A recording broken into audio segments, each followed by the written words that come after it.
Well, aren't you a regular Nancy Drew? I learned that from the Nancy Drew detective. Okay, go. You think you can follow the clues and solve the case of the missing condiment, Nancy Drew? Because I've read every Nancy Drew mystery ever written. Nancy, please tell me you're joking. Wow, you suck at this Nancy Drew stuff. You should get a new hobby. My name is Carson Drew, and this is my assistant, Nancy. Nancy Drew. It's curtains for you, Miss Drew. Nancy Drew strikes again. A regular Nancy Drew.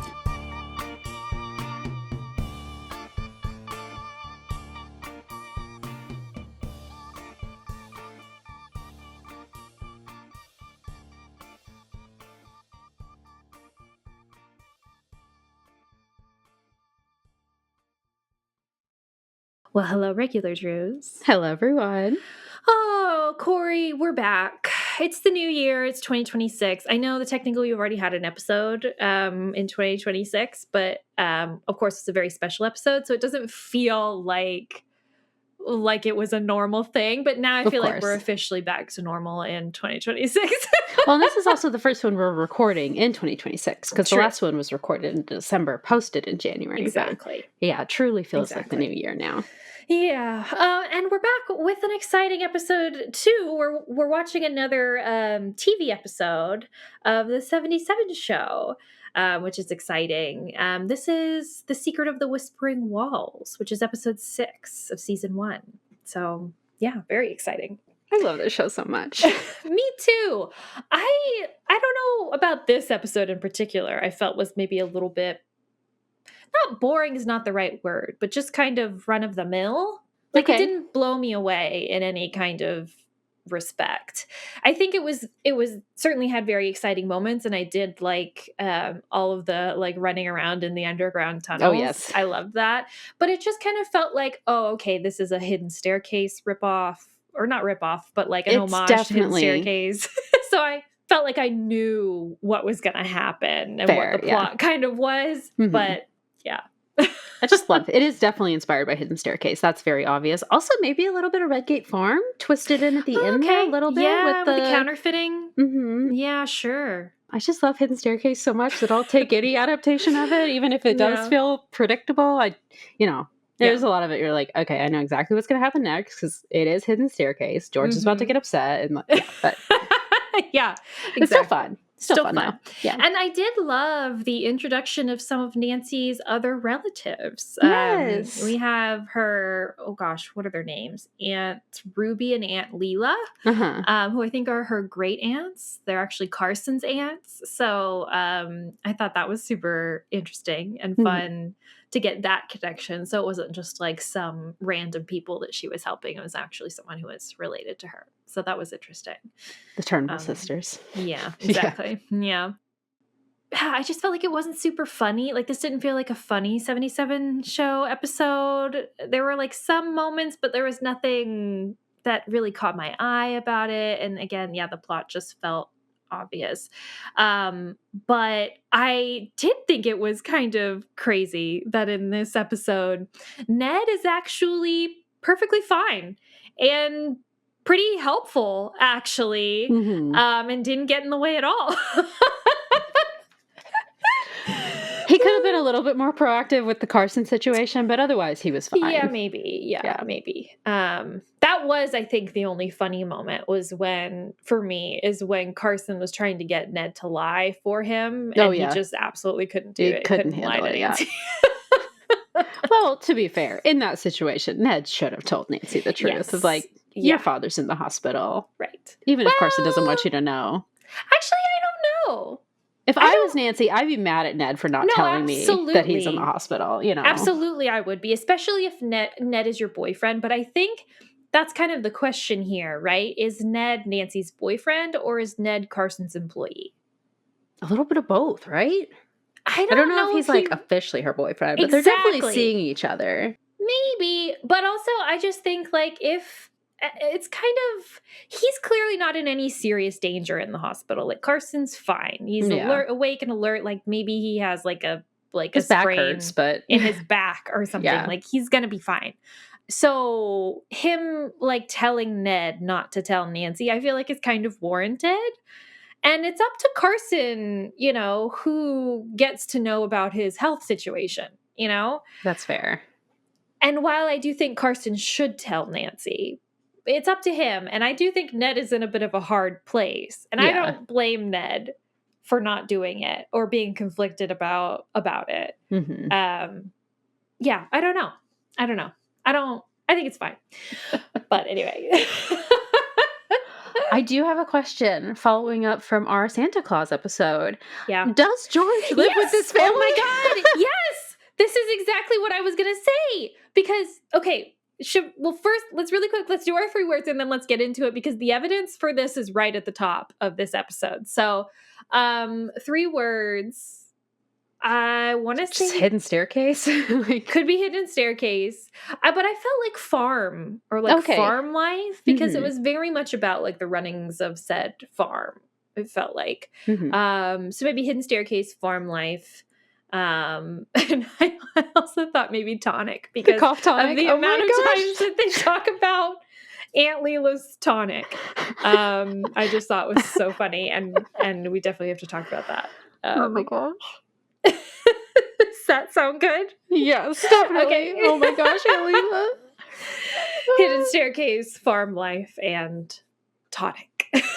I've watched this episode, I think, twice before doing this episode, and I never noticed this stuff with George. Like, it just never clicked with me that, like, oh, she's not just, like, doing a sleepover, staying the night. It seems like she's living here. She's really living there. Why? Yeah. So our episode starts off with someone breaking into Carson's office at the Drew house. They like break open a locked drawer in his desk and they seem to be after something specific. But Nancy, meanwhile, is pulling up outside of the house with George and Ned after a trip to the movies. And actually what happens is George leaves the car and goes into the house first while Nancy is saying goodbye to Ned. And she fully goes into the house and goes upstairs, almost as though she's going upstairs to get ready for bed or something, to like go to bed because she lives there. Right. Now, unless she and Nancy are just like constantly like sleeping at each other's house, that this is just so routine, it doesn't warrant. It seems like she absolutely lives there. Right. They don't say this. They don't address it. And this is episode 6 of season 1. Like, this is early on in the show, it's just wild. I need to go back and watch episode 2 now, the first Nancy episode, to see if there was anything like that. Because I know George was kind of always around in the scenes at Nancy's house in that episode, but I don't remember clocking like, oh, George is behaving as though she is a member of this household, Wild. It's weird. And maybe it's just because we're so used to her not being there that it's like flagging for us, right? Like obviously the Fanes and the Marvins have different houses and Nancy will frequently in the books go to their houses to pick them up or drop them off or whatever. Right. And so it's really weird that's not happening, that she's just there and seemingly just goes around the Drew home by herself whenever she wants to. They do specifically say her last name is Fane, so they don't try to imply that she's like a sister or something like that, like... Right. Well, and then I need to know too now, how do they deal with Bess, right? Because obviously Bess isn't in season 1. Right. But she does show up later. And I'm like, and then eventually kind of George gets, or wait, how does it work? It's like Bess, they kind of combine the characters. Right? So both Georges, there's a season 1 George and a season 2 George. Both of their personalities are more Bessie than Georgie, if that makes sense. But then Bess, I think she's only in the Dracula episodes and the Hollywood Phantom episodes. And I think she's only in those. No George in either of those episodes, or any of the 4 of those episodes. It's 2-parters. Okay. And then George comes back for the rest of the season. And then it's just George. Okay, never mind. And a new Ned as well. So, because I guess so then it doesn't seem like they probably talk about George and Bess being cousins or how they're related in any way. Bess and George never share an episode. Yeah. She just is just another friend of Nancy's. Seems like it. Man, missed opportunity. Like, take some time to address our side characters. Oh, wow. Yeah, I don't know. I think it's super interesting, and I would probably go on the record as to say it seems pretty obvious that George lives at the Drew home. Yes. Yeah. I can't believe I'd never picked up on this before, but yeah, no. I'm convinced. Okay. Well, anyway, so George goes inside. She doesn't notice that someone is breaking in. And then Nancy goes into the house and she hears something from the office and she goes to go open the door and she starts to, but then the door is like violently shut back in Nancy's face, which knocks her to the ground. When Nancy is finally able to get back up, the intruder has escaped through a window, and George has come back downstairs after hearing all this commotion. And together they kind of examine the office, which has been pretty wrecked by this intruder. But then suddenly they hear footsteps outside the window, and they think that, oh gosh, he's come back, you know? So they go stand poised on either side of the window with umbrellas to hit him over the head. Unfortunately, George does not realize in time that this is not the intruder, but Carson, who has come because I guess he's realized that the window is open or something. We never really get an explanation for why Carson has tried to come through the window instead of the front door, but whatever. She hits Carson over the head, but he's fine. The next day, Carson starts to go through everything that in his office, and he realizes that a file with the information on the sale of Aunt Ruby and Aunt Leela's farm has been stolen. So we realize that these are Carson's aunts, and they're closing on the sale of their farm the next day, and they need those papers. Obviously, Carson is handling this sale for them. So Carson is going to have to try to figure out how to replace these so that the house can close on time. So Carson calls these aunts and explains that he's headed to the Capitol to replace these papers. I don't really understand this. Maybe I just don't know enough about real estate transactions, but I don't understand what he's replacing exactly and why he needs to go to the Capitol to do so. I mean, things have changed in real estate so much since the 70s. Like, I'm sure all of this is digitized now, obviously, but I couldn't imagine what form or document this might be. Yeah, it's probably also left pretty vague on purpose so that we don't have to think too hard about it. Yeah. Carson just has to go to the Capitol in order to fix this situation. And he tells them very specifically, hey, you cannot let the buyer take possession of the home until I'm able to get these papers and we can come and do the final close of the sale. And so he's going to send Nancy to the farm to the aunts to try to help explain this in person. It's kind of portrayed as them being pretty elderly and maybe not really having a full understanding of the legalities of the situation. And so he really wants to send Nancy as like a way to make sure that everything happens as it needs to, right? You gonna take it? Oh, sure, yes. So on the way, she's talking to George, who is riding along with her to the farm, and she explains that she knows the buyer already and does not like him. His name is Dinko Warner. Yep. Such a unique name. I've never met a Dinko before. So this Dinko Warner is a farmer who actually owns like the land next to the aunt's property. And he's lived there basically Nancy's whole life. And she doesn't like him because he used to scare her with his tractor when she was a child.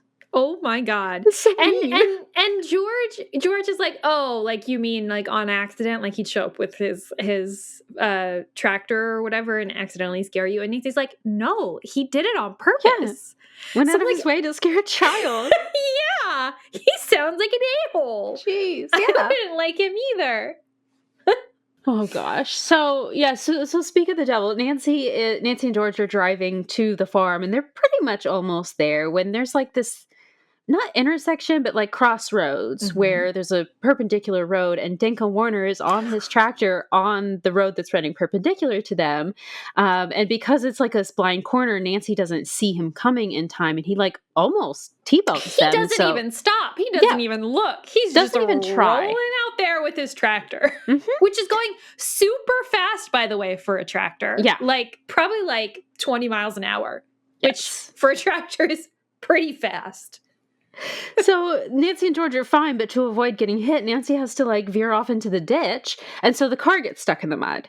And so Danko Warner gets out of his tractor, starts yelling at Nancy, and he recognizes her as that annoying little girl from the farm next door, blah, blah, blah.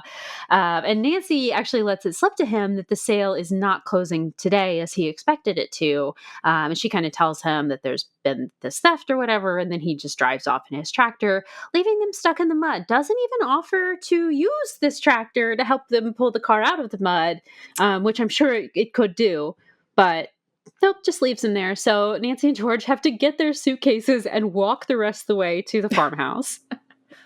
Aunt Ruby and Aunt Leela greet them at the door. They're very excited to see Nancy. Aunt Leela, I think, is supposed to be the Floretta of these two, that she's a little bit more of the maybe absent-minded sister. She actually mistakes George for Nancy and just like continues to do this throughout the episode, even when she's told that's not Nancy, that's George. Yeah, she's not super attuned to reality. And I think we even mentioned that she's got this like cough. Yeah. This recurring cough that she's been given this tonic for. And the tonic makes this worse with her connection to reality. So let's talk about this for a second because they try to like play it off at the beginning that like she's ill maybe. And so that's why she's taking this tonic. But I think as we get further into the episode and we actually see her taking this tonic, we realize I think it's just like alcohol that she's drinking, some kind of liquor. And so she's just getting drunk. She's just getting toasted and being silly. It's something, I think it's like making her hallucinate to a point. Like maybe it's absinthe or something. I don't know. Maybe it's Does absinthe do that? I don't really even know. Like an old version of absinthe, I think did. Yeah. Had like some kind of hallucinogenic in it. But she's drinking like what is that fluid that they use for eye surgery? And like ethanol or something? Yeah. Straight ethanol? I don't know. There's a Sherlock Holmes where he drinks whatever that fluid is that they use for eye surgery, and he gets really like high off of it. It's like because the heroin's not enough or whatever. So anyway, that's what it kind of reminded me of. So Aunt Leela is a little disconnected from reality, and also is probably not sober at all in the entire episode. So she's got this cough tonic that she's going to keep bringing up. Dinko actually shows up on his tractor at this moment and threatens both of them, saying that he warned them that if anything happens to the house, that it's not on him, that he doesn't want them to do anything to the house before it becomes his property. Whatever. Doesn't even apologize about the stranding them in the mud situation again, but he's great. So Aunt Leela explains that Dinko is actually referencing some spirits in the house. She has been regularly hearing spirits or something in the walls, whispering to her, the whispering walls. And Dinko knows about this. So they all walk into the house, and we as the viewers see an arm holding like a curtain back upstairs. So that's kind of spooky. And then meanwhile, Carson is on his way to the Capitol with Ned when a blue van like comes up alongside them and cuts them off and runs them off the road. And Carson's car ends up like spinning out. We don't actually see like a wreck or anything, but it's like implied that he's a little bit jostled around from this accident. Yeah. You want to take it from here? Sure. So that evening, they're all having dinner at the farm, and Nancy and George meet Walter and Sylvia, who I guess are like housekeepers or like farm managers for the aunts. They live on the property, and they help them run the farm. And we further learn that the farm is actually pretty profitable, mostly due to this honey operation that is here. But the aunts are old, and they're really just ready to retire to Las Vegas and take it easy. They do worry about the bees, though, which they do care a lot about. And they think that Dinko may not keep up the hive. So they're kind of like wary about this sale. And yeah, we learn a little bit more about the special tonic that Aunt Leela has. And Aunt Ruby attributes Aunt Leela seeing these ghosts or hearing these ghosts to her drinking the tonic, right? So she's just saying like, there aren't any ghosts. You're just drunk, basically. But Aunt Leela says, no, it's really clear to her that these ghosts are real and they do not want them to sell the farm to Dinko. So they all say goodnight, but on their way upstairs, George asks Walter if he's heard these ghosts. And he says no, because he and his wife actually live in a cottage on the property, not in the main house. But when Nancy asks him what he thinks Aunt Leela is hearing, if it isn't ghosts, he changes the subject and leaves. Someone's a believer in the supernatural. And then we cut to Carson. He is in the hospital. He's poking at Jello. He's fine, but he is waiting for x-rays because his back hurts after the car accident, right? So he's just trying to make sure that everything's okay. Nothing's broken in his back, right? So Carson asks Ned to call Nancy and tell her that he's tied up here, and then he wants Ned to go to the Capitol himself to get these papers. But Carson is just like highly suspicious of everything that's been happening, because it seems like this car accident that they had where this van tried to run them off the road could have been an attempt to try to prevent the sale of the farm. But like, why? Right? Mm-hmm. It's very interesting. That night, Nancy and George are awake and they're hearing these spooky noises in the house, right? These ghosts that probably Aunt Leela's been hearing. And it gets so bad that poor terrified George like wakes up and screams because she's so scared.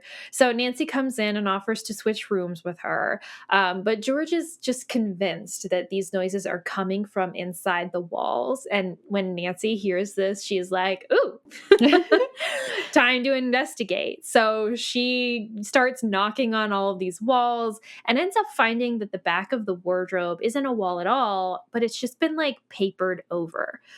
I love this. Yes. This is such an interesting twist on the hidden passageway in a wardrobe. Obviously that is, straight from Hidden Staircase, right? But I just love that it's not like a door, it's just wallpaper, and she just basically like punches through it.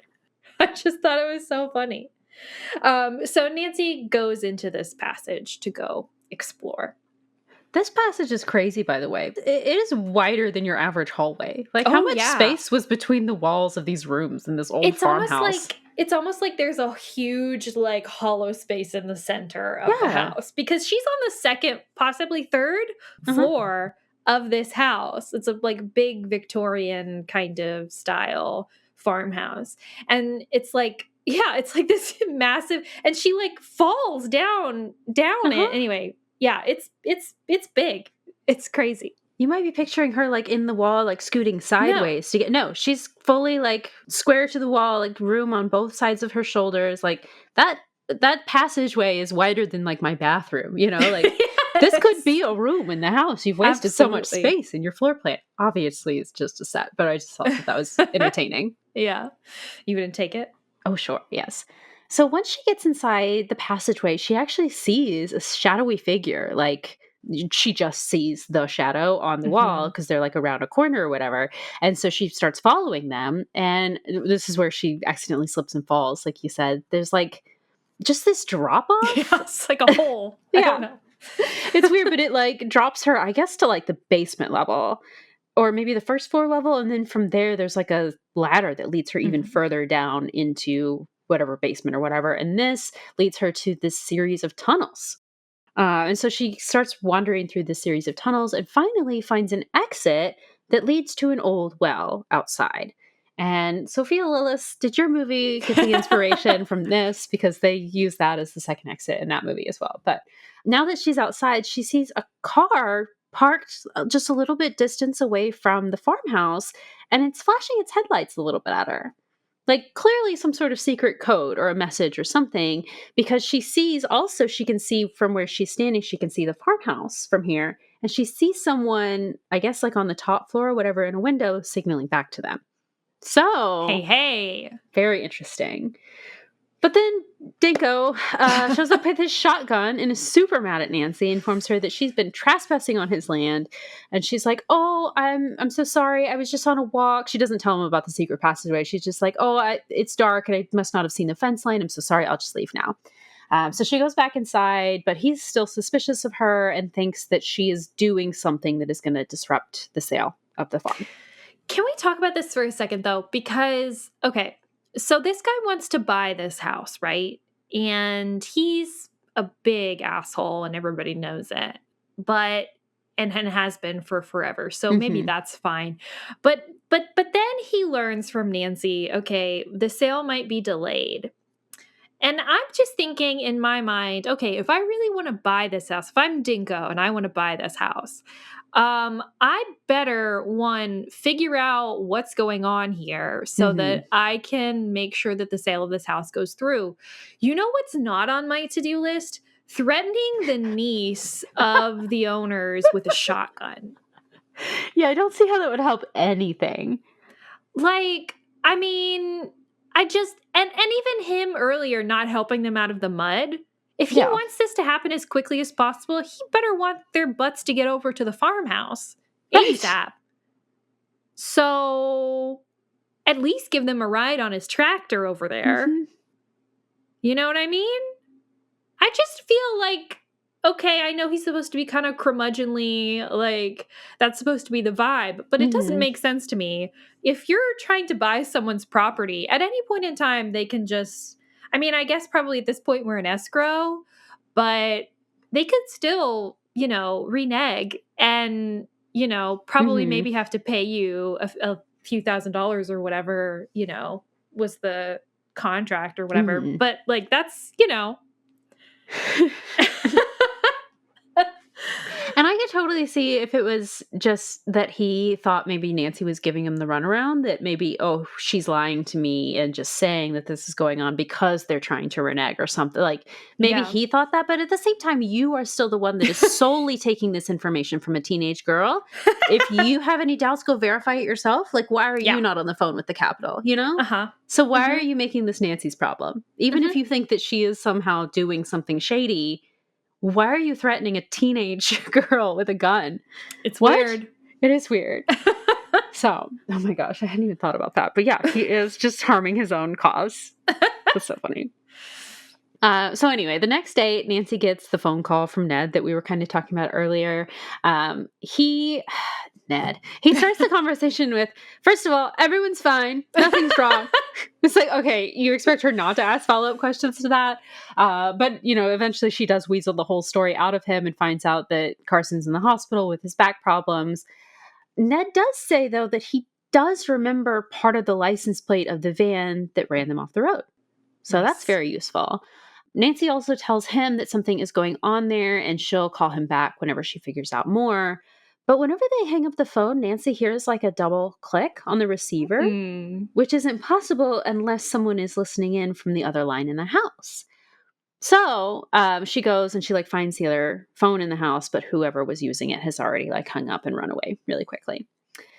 So when she doesn't find anyone there, she does see that the receiver is still warm and she looks out like at the driveway or whatever, and there's a truck driving away really quickly. Nancy then tells the aunts that Carson is delayed and it'll be a little bit longer till he gets there. And she also mentions that she found the tunnels last night. And they're like, oh yeah, the house used to be used for smuggling. That's probably what that's from. What? Nice of you to mention that. What? Excuse me? I'm going to need way more information about that stat. But they don't actually give us anything. That's all they say. It's just, oh yeah, it used to be used for smuggling. End of story. Yeah. I'm sorry, excuse me. What smuggling? Who? By who? When? Like what year? Because this is 1970 something. And you guys are probably close to 80, I would say, if not over that. What were they smuggling 80 years ago before you lived in this house? So in the 1890s? Yep. So way before Prohibition. Yeah. Okay. Whatever. I mean, smuggling's existed forever, you know. Of course, there could be lots of things they could have smuggled. But what in the Chicago area in the U.S., you know, it's not like you're importing smuggled goods in Chicago. Right. It's not like it's New York and you're near the water. No. Anyway. So that's interesting. I don't know what that could be for. But apparently that's the reason for the tunnels. Could have also been a lot longer ago. We don't know how old this farmhouse is. But presumably it looks like a Victorian farmhouse. It does. Which means that it would have been built, I mean, yeah, in the 1800s, right? Probably. It looks like an 1800s farmhouse. That's this very much the style they were going for. So, like, I mean, come on. And we don't know that the aunts have lived there for their whole lives. They could have moved in when they were in their 50s. So that's true. So maybe it could was have been prohibition. Could have been prohibition. Yeah. Could have been something in prohibition. the Civil War. Could have also been the Civil War. Could have been, because that's the basis for it anyway. Was that it was the Civil War house in the book? That's so true. Yeah. maybe. But to say smuggling and it be about the Civil War is really icky. Yeah. Because, like, okay, so are you smuggling slaves? Is that what's happening? Smuggling slaves in the North? Or... That doesn't seem right. No. So, icky. Anyway. They were smuggling furs. That's what it was. It was Okay. furs. I've decided. No. I'm going to go ahead and That's say not that good the either. ants moved in only, like, 40 years ago. Okay. Right and it was after Prohibition. There we go. Perfect. And that the tunnels were used for Prohibition. That's what I'm going to say. There we go. That's what I'm going to say. That's way better than furs. Yeah. Or, human trafficking. So Exactly. Right. So anyway, the next point, I don't remember exactly why they have to do this, but they end up, Nancy and George offer to take the trash out for the ants, I guess, because, what are their names? Walter and Sylvia. Yes, thank you. Yeah. They're not home or something at the time. I don't know. Walter and Sylvia are not here to do the trash duty. So Nancy and George are like, we'll just take it out there for you. And I guess they have a burn site just kind of on the edge of the property where all the trash gets burned. So they go out to this burn site. And when they get there, Nancy notices that there's a $20 bill just in a tree branch right above this area. And so she's like, that's really weird. And so she gets the dollar bill down. Looks just like a normal 20, and then she looks around in the burned trash and finds little pieces of paper that are also burnt up, and there's too much like ash on it to see what the paper actually says, but she takes it with her because in her mind it's definitely important. This is crazy to me. This is crazy. You're at a literal trash pile, like a trash burn pile, and you see burned up pieces of trash, and you're like, oh, this must be important. What? George is like, that's a leaf, right? And Nancy's like, I don't think it's a leaf. Okay. Oh, you'll take it from here? Sure. So this is really cool though, because and eventually it's cool. So, but she finds this random piece of paper, she pockets them, and they head back to the house, and Nancy decides for some reason also to investigate the barn. I think she sees Dinko's truck outside of it, and so she wants to know what's going on in there. But so she goes into the barn, and inside she finds that there's a trap door that leads to the tunnels. This will be important later. And then she gets startled by Walter, and she shows him the $20 bill that she found by the trash pile, and she gives it to him thinking that it might be his, since he's the one who's usually out there burning trash. And he says, oh, yes, that is mine. Thank you. And he takes it. So she leaves, but it's weird because he gives her like this suspicious look as he leaves. So it seems like he accepted it, but we don't know. We don't know about it. And then this is the really cool part. Yes. Inside, Nancy makes an acidic solution out of like lemon juice and nail polish remover. We love a resourceful sleuth. This is great. And puts the partially burned scraps of paper in them. And this removes all of the ash from them and reveals like scraps of 2 burned bills. Mm-hmm. She knows because she can see the serial numbers on them. But, Kori, the serial numbers are the same.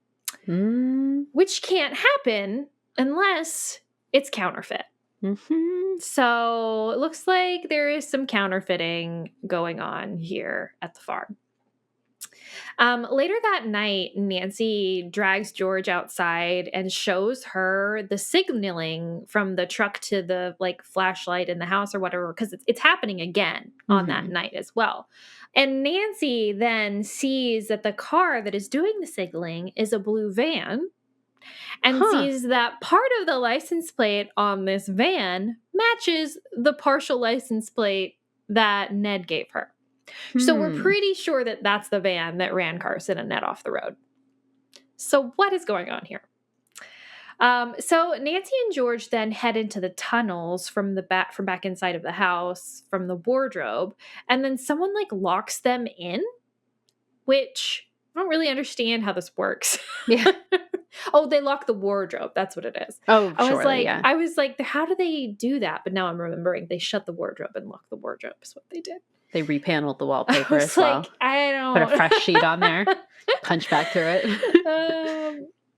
But so I guess they're locked in the tunnels now, but they don't know that they're locked in the tunnels.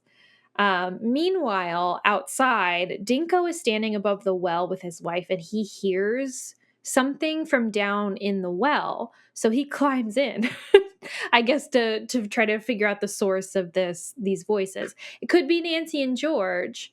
I think it is Nancy and George, but it could also be someone else. Mm.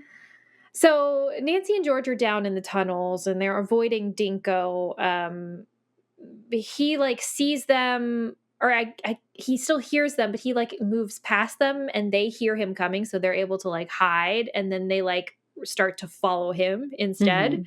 And then as they're like moving forward, they start to hear like this mechanical noise, and so we keep going, and we see Walter and Sylvia printing counterfeit money down in this big like underground like cavern type of thing, and there's a couple other people in there with them helping them on this. So Walter and Sylvia are bad guys here. They like talk a bit amongst themselves, and we learn that they are printing $1 million to be sent to Europe.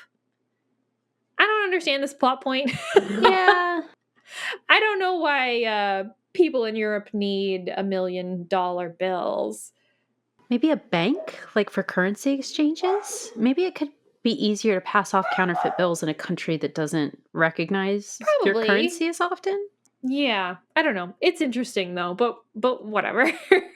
But for whatever reason, they're in crunch time now, or not for whatever reason. It's because the house is being sold, right? So they're in crunch time now because like they need to finish this, I guess, order of money before the property changes hands to Dinko, and I guess they have to leave. That's what I don't understand, right? Is it's like, are they leaving the property too, or is Dinko like, are they staying on as farm managers or not?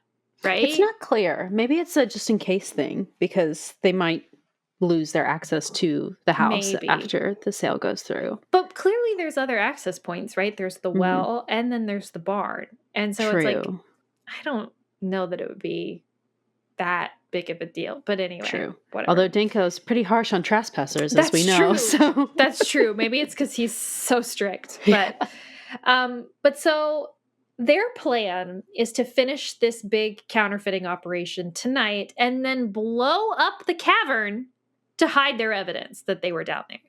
Like all of their equipment and everything. that might work to a point. Like that would burn up the paper down there, all the fake money. Yeah. But some of the equipment might still be that, after an explosion, you still have maybe a melted hunk of metal, but it'll still exist, Yeah. So yeah. fingerprints will be blasted away. So there's that. That's true.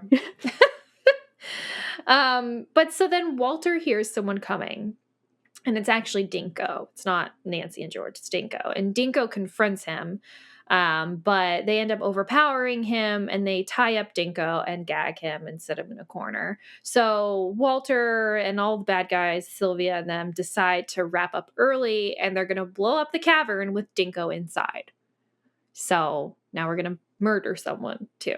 Our plans just keep ratcheting up here. You want to take it? Oh, sure. So Nancy and George, because they've been following Dinko, actually were able to get into like a hiding spot and see all of this happen. So Nancy tells George to go find help. Actually, she sends her to like run to the other end of the tunnel and like yell to Aunt Leila to call the police, or yell to either of the aunts to call the police. It's going to be Aunt Leila because she's there. But so she sends George for help, and then Nancy stays behind and waits for the bad guys to leave, and then she runs over and unties Dinko. George realizes that they're trapped in the tunnel. So so she starts yelling through the fireplace, like, Aunt Leila, call the police. Aunt Leila, though, is a couple of glasses deep into the tonic, and she's absolutely zooted out of her mind. She thinks that George telling her to call the police is another ghost just talking to her. Yeah. So George is just constantly shouting, help, call the police, call the police. And Aunt Leila is just like, oh, that's so freaking out. nice. Yeah. Yeah. Oh, the ghosts. Oh, yeah. But at this point, Ned actually bursts into the farmhouse. He runs in because he hears George yelling. And he's like, oh, well, I actually already called the police on my way here anyway, so they're already on the way. Perfect. And so George shouts to Ned, like, meet us back at Dinko's well. Like, we'll all meet back there. So meanwhile, our bad guys have gone back down into the tunnels to grab all of their counterfeit money. But luckily, Nancy is able to get Dinko away in time. She's already able to untie him, and they've gotten away. And they run into George in the tunnels, but because she's come back at this point now, but they can't seem to find their way back to the house. And the dynamite for the explosion has already been like set off, so it's already counting down.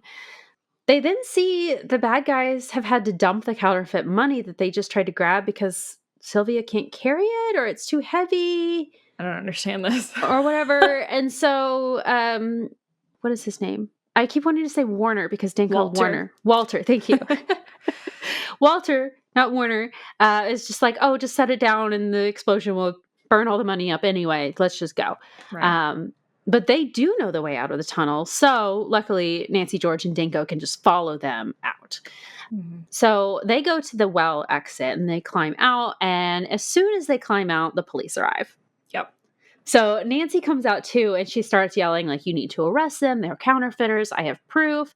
And the police are like, well, what proof do you have? I don't see any proof here. And Walter's just like, no, I'm just a staff member on the farm. Like, I haven't done anything. This girl's like following us. I would just she got lost. I was just trying to help her get out. Mm-hmm. And then the explosion happens. And hundreds of counterfeit bills start flying up through the well, up through the hole in the ground, and just absolutely just cloud of dollar bills just raining down upon them. So much money. So are these just like the worst criminals of all time? Yeah. Mm-hmm. Okay. Just should have started a cult. That makes your counterfeiting easier, right? Yes. That's a Redgate Farm reference for anyone who's confused. So they're just dumb criminals. Right. Well, and the fact that they let all their $1 million blow up. Yes, like all of that was literally for nothing. Well, and he told Sylvia, "Oh, just put the bills down and they'll get burned up in the explosion." Well, clearly not. Clearly, you didn't plan to destroy your evidence well enough. Right. Because now the evidence is raining down around you. How you could not have failed more greatly at destroying your evidence. You literally set it off like confetti cannons. Yeah. That's what it looks like. Upon your arrest. I think that practical effects wise, they probably literally used a confetti cannon for all these dollars. Yes, This is great. Yeah. Oh, no, the visual is really great when all that money is just like pouring out of the ground. It's really cool. Uh-huh. So, yeah. So the next day, later the next day, we're having breakfast. Carson's arrived. We're, like you're saying, having our little wrap-up scene. We meet with the aunts and Dinko and his wife. And it turns out, actually, that Dinko has now decided to back out of the sale. He apparently only wanted to buy the property because he was going to turn around and sell it and his property to developers. And this is apparently what Carson learned yesterday, which was why he told Ned to call the police and why Ned rushed over here. But Dinko has changed his mind now because his wife basically like scolded him because she doesn't think that it's right to pull this trick after Nancy saved his life. Yeah. So, well, okay. Correct, yeah. True. I mean, it was skeezy to begin with, but whatever. Yeah. Dinko sucks. At least he made this decision. Right. It wasn't his choice, though. His wife made him do it. So. Exactly. So thank God for women again. Women saved the day. And had to make breakfast after all of that. Nancy and George still had to make the breakfast today. Yes. Put Ned to work. What's he doing? My God, give that boy an apron. Kidding. So anyway, Dinko has now obviously revealed to the aunts just how valuable this property really actually is, right? Because developers are interested in it, which will allow them to get even more money when they do eventually sell and live out a happy retirement in Las Vegas. And that's the end. Happy ending for the ants. Yay! Yay, Aunt Florida. I mean, Aunt Leela. Rosemary or Ruby or whoever. Aunt Ruby, yeah. Oh, goodness. It's cute. It's okay. I don't know. I'm not super interested, Yeah. Like, I think it's a fine story. And it's just a story that I've heard retold 12,000 times. Of course. Yeah. So, and it felt like the jokes weren't quite enough and the action wasn't quite enough to change it or make it interesting enough for a rewatch, Like, how many Hidden Staircase adaptions have there been? Really, truly, at this point? A lot. And like, how do you outdo the original? Yeah. Even the revised text is still pretty good. But when we start these adaptations where we change the ending to be more like Redgate Farm or something, it does take away from it a little bit, Mm-hmm. Well, like at this point, this came out in 1977. Yeah, in March of 1977. So like legitimately at this point, we've got the original text version. We've got the Bonita Granville movie. Mm-hmm. And we've got the revised text version. So there's already 3 other versions of Hidden Staircase. So this is the 4th. And then for us personally, I don't know. Yeah, like I said, the 12,000th. Like how many? I couldn't even name them all. Well, there's also Sophia Lillis's movie. Right. There's technically Old Clock the Game has some Hidden Staircase-y elements combined in there. There's also the DS, Nintendo DS game. Oh. Okay. Called The Hidden Staircase, and then there is an episode of the CW show titled The Hidden Staircase, which also makes it supernatural and, a little bit spookier. So they twisted quite a lot too. I understand why, right? Like these elements are just so classic. And like when you think about a Nancy Drew mystery story, odds are you're thinking about The Hidden Staircase. You know what I mean? Of course. It's popular for a reason. Exactly. So it's great. And I understand. I'm just a little bored at this point. That's totally fair. Yeah. Yeah. It also doesn't help that we just reread The Hidden Staircase to produce our audiobook, which audiobook plug, go buy our audiobook on regularnancydrew.com. Yes. You can listen to us read you The Hidden Staircase. But yeah, so I'm like, okay, can we get a new mystery, please? But that's probably what it is, because we literally just finished reading the original text for Hidden Staircase from doing the audiobook. So now I'm like, oh, here's a not as good version. Yes. But you know what? I love Pamela Sue Martin. Yeah. Somehow she manages to look fabulous no matter what she's doing, even when she's crawling through dirty, dark tunnels. Like I don't understand it. It's some kind of superpower. So it's okay. Like I'll watch it. You know what I mean? I'm not in love with it, Yeah. But that's okay. That's okay. It's still a fun episode. I enjoy seeing a little take on Hidden Staircase. Yeah. Even if it was tweaked. I mean, Denko would have been our true villain had it been a Hidden Staircase adaptation for real. He's the Gomber of the case, So there's that twist at least that it wasn't Gomber's version of or his equivalent in this story. But yeah, that's true. That's true. Maybe I should have been surprised. But I wasn't. I don't know. They made Walter suspicious very early on. To be fair, so yeah. I don't blame you if you caught that coming from a mile away. So I can't be that mad. The episodes are really not long enough to give us any kind of real something to sink our teeth into, you know? So I'm never expecting like a big twist at the end of one of these, but I do expect some interest. Yeah. But, if I hadn't been so fresh off of Hidden Staircase, then maybe it would have been different for me. But yeah. Hidden Staircase, it's so good on its own. It doesn't need the comedy aspect of it. And in this, George really had to be the comic relief to a point where it's like, we don't even need all this. Like, just get to the mystery. I don't need jokes about whatever, so. Yeah, the hitting Carson over the head with the umbrella. The just being generally scared. Like, that's kind of like it. And then there's some comedy with Ned. But I don't know if it's supposed to be comedy. Yeah, I think I just find it funny. That's really it. And Aunt Leela, she's also a bit of obviously she's supposed to be a comedic relief as well with her hallucinations. And I did find that funny. She was funny. She was funny, but not because I think like she's obviously not crazy, right? She's just drunk. She's just off her rocker a little bit. That's okay. She's just on a substance. Girls having a good time, you know? Yes. It's true. Even when she is hearing the ghost, she's maybe a little bit freaked out, but she doesn't seem unentertained. She seems like she's in awe almost. Less fear, she's like, and just like, the oh. spirits. Yeah. Wow. You know? Yeah. So that's funny. You know what? Let her have it. That's all right. If you get to 80, you deserve to get a little drunk every now and then if you feel like it. Like a little breakfast drunk. Yeah. I keep wanting to call her Aunt Floretta. Yeah. Not Aunt Floretta. Aunt Leela is honestly the one who comes out the best in this whole thing. She gets to spend the whole week having a mighty good time. And then she ends up having a bigger windfall, potentially, because of all of this. Yeah. Good for Aunt Leela. Good for I'm Aunt glad Leela. For her. Oh my God. I would like to be Aunt Leela in this situation. But, oh, it's great. The only downside to being Aunt Leela is I can't want to call her Rosemary.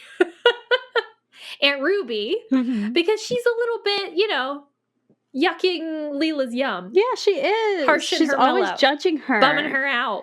Yes. Like, all right, you don't need the tonic too much. You're coughing too bad today, Leela. Okay. But, that's a sister relationship for you, if there ever was one. They sleep in the same bed, I want to say, which was weird. It's like, do y'all not have enough bedrooms in this big house? Maybe they do, and they're just letting George and Nancy stay in the rooms. Maybe. So they're bunking up to make guest rooms, but whatever. Yeah. Anyway. Yes. Okay. What else? I think I said everything that I thought about it.